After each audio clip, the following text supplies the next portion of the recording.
So, Asia Pacific is very diverse. If you look at it, we've got very developed nations, Singapore, Japan. You've got developing economies, Sri Lanka, Indonesia. You've got challenging topographies. You've got archipelagos like 17,000 islands in Indonesia, 6,000 islands in Philippines, and connecting those with traditional terrestrial connectivity is very challenging.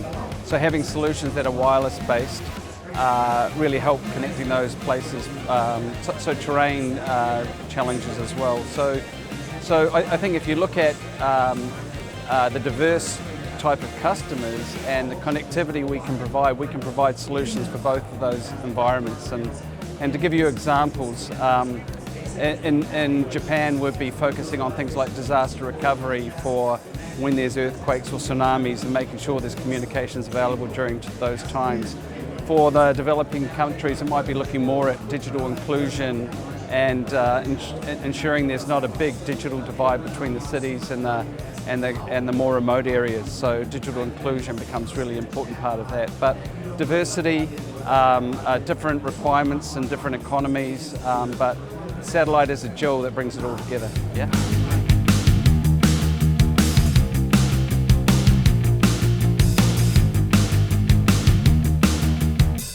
So we're really excited about Meosphere. So one of the challenges we have at the moment is how do we adapt to the new environment? And traditionally we get our satellites made by Boeing, Airbus, or one of those big organisations, and they cost us hundreds of millions of dollars, and they'd take 3 or 4 years to manufacture, and then we'd have to put them into space.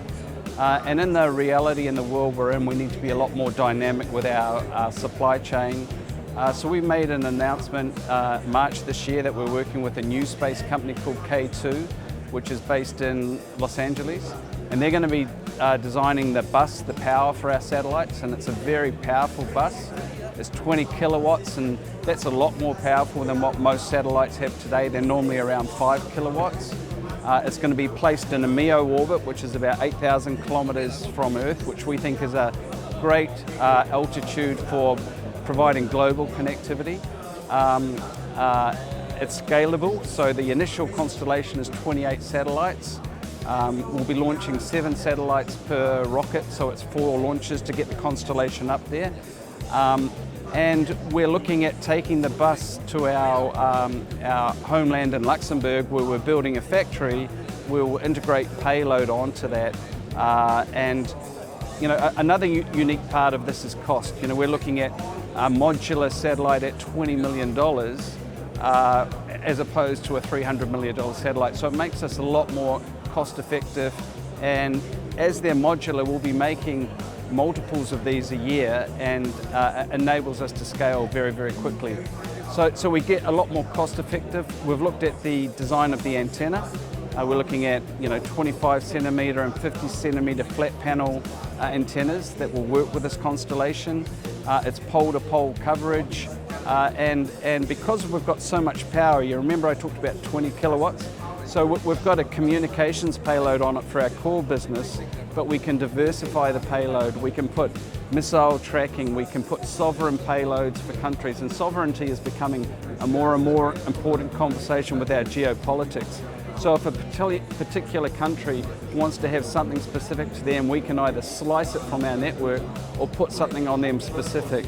We can put each one of the satellites is going to have an optic kit on it, up to 4 of them, which will enable us to do what's called space data relay, which is basically creating the internet in space. We'll be having optic connection between our constellation and LEO constellations for transferring information at 100 gigabits per second, which is astounding figures using these optic heads. And that helps us diversify our business. We're not just doing our communications payload, which we traditionally did, but we're looking at all these other areas, which is really, really exciting.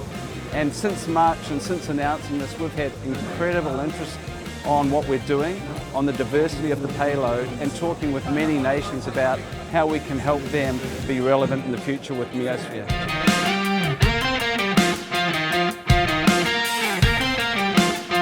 It's a really good opportunity to bring our organisation together. We're a global organisation, so people have come from Europe, from the States, from all over Asia. So we come together. So there's a real benefit of sharing information. I think a lot of our customers come here, so it's a really good opportunity to meet customers and learn from them and pitch what we're looking at the future, because it's been very new meosphere, and talk to that and to learn, right? There's a big learning thing we get from listening to customers, and that helps us adapt to our future and what we need to provide.